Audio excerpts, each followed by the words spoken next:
और मैं आपका ये तेवर देखना चाहता हूं जब आप नीतीश कुमार से पूछो ये सवाल, जो लाठी जिसने चलवाया है। नीतीश कुमार को तो आप सवाल पूछते नहीं हो। आपके रहते हुए में पूछा है, आप राष्ट्रीय उपाध्यक्ष। अरे राष्ट्रीय, अरे भाई काहे, अरे आप एक मिनट, अरे एक मिनट जरा सुन लीजिए।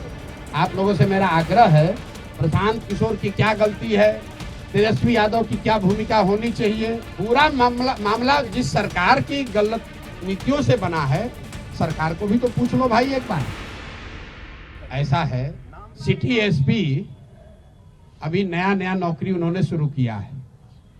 मेरा उनको एक सुझाव है बिना मांगा हुआ कि आप, पुलिस का काम है लोगों की सुरक्षा, लोगों को डराना नहीं। और ये जो पिछले 2 बार से लाठीचार्ज हो रहा है और अभी नया हीरो बनने की कोशिश कर रही हैं, ऐसा ना हो कि आप ही को बहुत भारी खामियाजा इसका भुगतना पड़ जाए। आप कह रहे हैं कि डेलीगेट नहीं है, ये सारे छात्र वहां थे कि नहीं थे, पूछिए तो जरा। और वहां पर छात्र कर क्या रहे थे जिसके लिए आपने लाठी चलवाया? क्या वहां से कोई काफिला गुजर रहा था? क्या वहां कोई सार्वजनिक कार्यक्रम था? क्या वहां ट्रैफिक रुकी हुई थी? सिर्फ अपने हीरोइज्म में बच्चों को दौड़ा कर आप मरवा रहे हैं।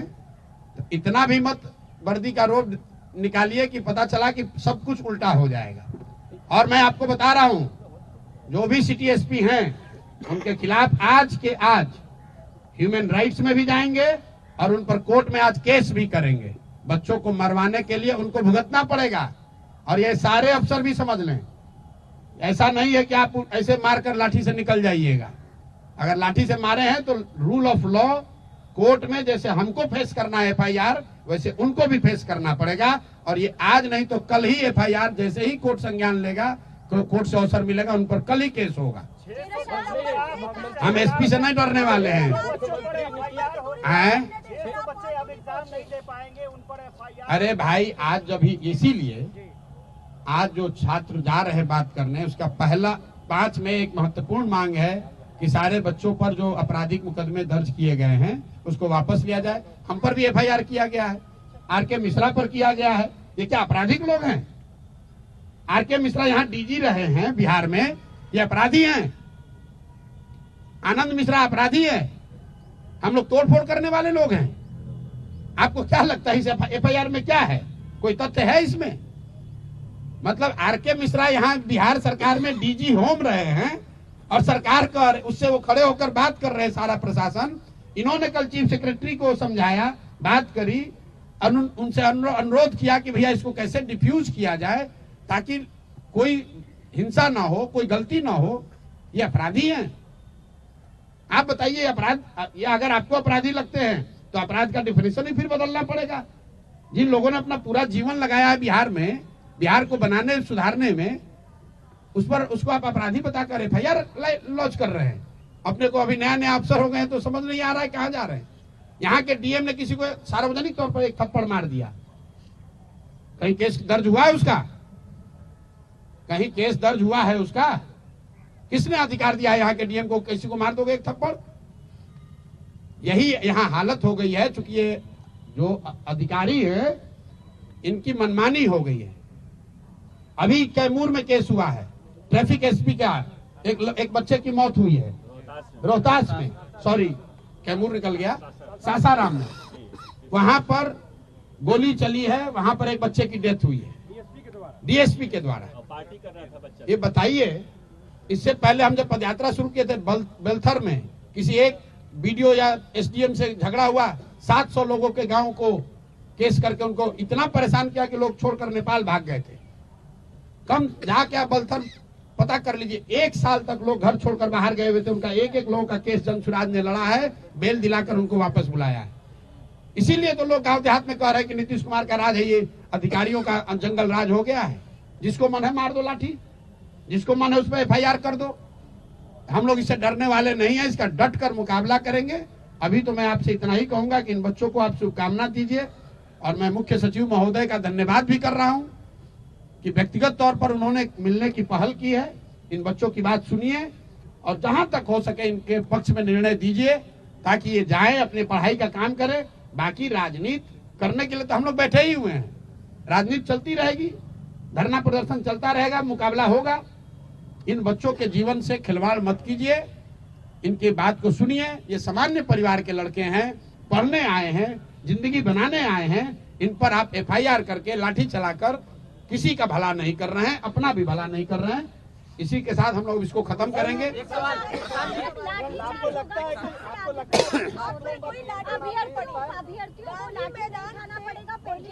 मेरे भाई देखिए, ऐसा है, मैंने दूरी में सर आप आसानी से आ सकते थे जब वाटर कैनन का इस्तेमाल हो रहा था। जब नहीं, आपको नहीं जानकारी है। सर हम वहीं पर आप सुनिए मेरी बात। जब मैं गांधी में, हमें लगा पुलिस आपको अरेस्ट कर ले गई है। आप लोगों ने गुमराह फैलाया। आप गलत बोल रहे हैं ना, आप गलत बोल रहे हैं। आपका काफिला गांधी मैदान के पीछे से निकल रहा था और लाठीचार्ज हो रहा था। अच्छा, एक अरे भाई आराम से बात करो। नंबर गेट 10 नंबर हम उनका जवाब दें, आपको दें? मैं भी वहाँ था, मैं भी वहाँ था। बोलिए। आप गांधी इनका मैदान में थे, इसकी सूचना किसी मीडिया को नहीं दी गई। अच्छा, आप एक मिनट जनसुराज मीडिया सेल हर मिनट अपडेट करता है। सुनिए, एक मिनट सुन तो। आपके क्यों जानकारी नहीं? अरे आपके इतना एफिशिएंट नहीं है ना भाई साहब। क्यों नहीं है भाई? नहीं, आपसे सीख रहे हैं अभी। नहीं तो आप सीखिए ना, आप सीखिए। आपका नेतृत्व कंट्रोल नहीं रहा छात्रों पे, ये मानिए। ठीक है, ऐसा है। आपको नहीं लगता है? आप लोग कम से कम 5 पत्रकार वहाँ थे। चुप रहोगे। आप सुनिए,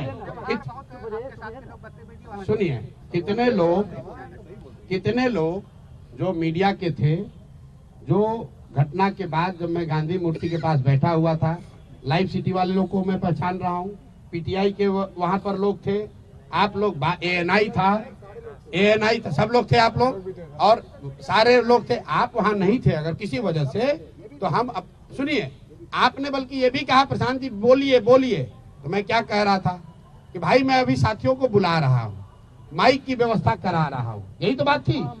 10 मिनट तक मैं बयान नहीं दिया हूँ, उसके बाद मैंने बयान दिया। लेकिन उससे पहले भी बिस्कोमान के सामने हमने सारे मीडिया को सारी बात की जानकारी दी है। आप जब पूरी बात सुनेंगे नहीं तो कैसे पता चलेगा? कोई यहाँ मीडिया के साथी नहीं कह सकता है कि जब मैं गांधी मैदान में बैठा हुआ था, सिट आउट खत्म होने के बाद और लाठीचार्ज से पहले 35 मिनट तक हम बैठे रहे। ये आपका कहना ठीक है कि जब हम वहां से निकले हैं तब लाठी चार्ज हुआ है।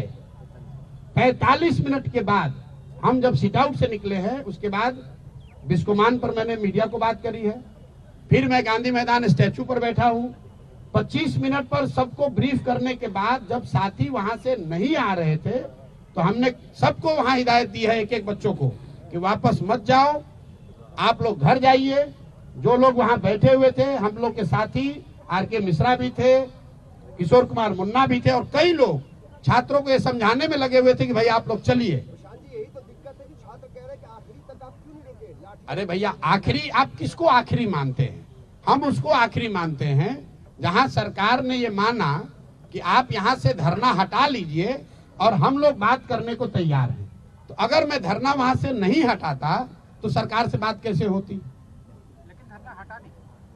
यही नहीं, धरने का एक मिनट, आप जो कह रहे हैं ना, अरे सुनिए, अगर 10,000 लोग थे, उसके मुकाबले वहां कुछ लोग रह गए, उन लोगों, ज्यादातर लोग रहते हैं। अरे भाई आपका अपना आकलन हो सकता है। आप कल गांधी मैदान में थे, 1 घंटे तक हम लोग भी आपको सुन रहे थे। आज बार ये कहते थे कि एक अगली तारीख तय कर लीजिए, किस दिन मार्च किया जाए। आपने बार कहा जी। छात्रों ने कहा कि नहीं, आज जाएंगे। गए? आपने जैसे भी फैसला लिया, ये फैसला हुआ कि 4 बजे के बाद वहाँ से मार्च जो भी डेलीगेशन है लेकर के आप लोग जाएंगे। चले। आपको ये लगता है कि छात्रों के आंदोलन को समझने में आपसे कहीं चूक हो गई, क्योंकि वो छात्र आपकी बात पूरी मान नहीं रहे थे? आप मेरी बात खुद ही कह रहे हैं। ये भाई सुन तो लो भाई, छात्र आंदोलन चलाने का या छात्रों के आंदोलन का नेतृत्व करने का आपका अनुभव ज्यादा हो सकता है, मेरा थोड़ा कम होगा।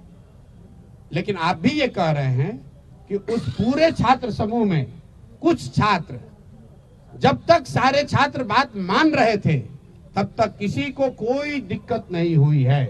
प्रशांत किशोर ही सबसे आगे खड़े थे, घंटों खड़े थे, किसी बच्चे को खरोच भी नहीं आई है। लेकिन जब पूरे समूह में से एक समूह मेरे बार समझाने के बाद भी वहां से नहीं हटा, फिर जाकर मैं गांधी मैदान में मूर्ति के पास बैठा, वहां से मैंने लोगों को संदेश दिलवाया, आग्रह कराया कि आप लोग वापस आ जाइए, हट जाइए, मैं वहां नहीं हूं, पुलिस आपके साथ ज्यादती कर सकती है। उसके भी 10 मिनट के बाद पुलिस ने वहां लाठीचार्ज शुरू किया है। तो आप अगर ये कह रहे हैं कि कुछ छात्रों ने बात नहीं मानी तो सही बात है, लेकिन ये सारे छात्र हमारे कोई पार्टी के सदस्य तो हैं नहीं। अब अगर आप नहीं मानिएगा और आपके साथ गलती हुई तो जो लोग इन छात्रों को वहां रोक रहे थे, जिम्मेवारी उनकी होनी चाहिए। और मैं आपका ये तेवर देखना चाहता हूं, जब आप नीतीश कुमार से पूछो ये सवाल, जो लाठी जिसने चलवाया है, नीतीश कुमार को तो आप सवाल पूछते नहीं हो। आपके रहते हुए मैं पूछा है, आप वहाँ राष्ट्रीय उपाध्यक्ष अरे भूल क्यों जाते हैं? राष्ट्रीय, अरे भाई काहे, अरे अब नीतीश कुमार से भी मेरा आप लोगों से आग्रह है, आप लोगों से एक मिनट, अरे 1 मिनट जरा सुन लीजिए। आप लोगों से मेरा आग्रह है, प्रशांत किशोर की क्या गलती है, तेजस्वी यादव की क्या भूमिका होनी चाहिए और दूसरे लोग वहां क्या करने चाहिए, वो अलग बात है। लेकिन पूरा मामला जिस सरकार की गलत नीतियों से बना है, सरकार को भी तो पूछ लो भाई एक बार।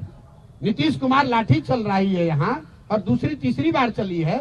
नीतीश कुमार दिल्ली में बैठ के आग सेक रहे हैं और कल मीडिया वालों से उन्होंने बात तक नहीं की। आपने मार्च की बात की, 4 बजे तक गांधी मैदान में हम लोग इंतजार कर रहे थे कि नीतीश कुमार कोई बयान अगर दे दे तो छात्र कहीं बाहर नहीं जाएंगे। मैं 4 बजे तक छात्रों को यह समझा रहा था कि देखिए, अगर शायद मुख्यमंत्री कुछ अच्छा बोल दे, कुछ रास्ता निकाल दे, तो हम लोग को कहीं जाने की जरूरत नहीं है। मुख्यमंत्री ने पत्रकारों की बात वहां सुनी, कोई जवाब नहीं दिया, ऐसे उठकर चले गए। पूरा बिहार चंद अपने चाटुकार सलाहकारों के भरोसे छोड़ रखा है, जो ना नेता है ना जो अधिकारी है। आप देखिए कि बिहार की दुर्दशा क्यों है। ये दुर्दशा इसलिए है कि ना इसको नेता चला रहा है, ना इसको अधिकारी चला रहे हैं। 4 रिटायर्ड ब्यूरोक्रेट बैठ के जो मन हो रहा है कर रहा है। ना उसको पब्लिक के प्रति कोई अकाउंटेबिलिटी है, ना उसको चुनाव लड़ना है, ना उसको सर्विस रूल फॉलो करना है। नीतीश कुमार दिल्ली में बैठे हुए हैं और उनके सलाहकार यहाँ बैठ के निर्णय ले रहे हैं। नीतीश कुमार ने कल छात्रों को बोला ये सब उपद्रवी है। ये नीतीश कुमार का बयान है, ये छात्र नहीं है। बताइए, सब उपद्रवी लड़के हैं। नीतीश कुमार का ये बयान है, उसके बाद हम लोग वहां से पैदल निकले। आप छात्रों को उपद्रवी प्रशांत किशोर में 10 गलती हो सकती है, लेकिन प्रशांत किशोर तो बिहार सरकार नहीं चलाते हैं। बीपीएससी का मुद्दा हम तो नहीं शुरू किए हैं, छात्रों का आंदोलन हमने तो नहीं शुरू कराया है। भाई, अगर बीपीएससी ने सही से एग्जाम कंडक्ट किया होता तो क्यों मुद्दा ये खड़ा होता? अगर सरकार ने इन बच्चों से बात कर ली होती तो ये क्यों मुद्दा खड़ा होता? अगर सरकार ने लाठी नहीं चलाई होती तो गलती चाहे प्रशांत किशोर की है या तेजस्वी यादव की। लाठी अगर नहीं चला होता तो नहीं चला होता, लाठी तो सरकार ने चलवाया है ना भाई, उसको आप लोग सवाल ही नहीं कर रहे हैं।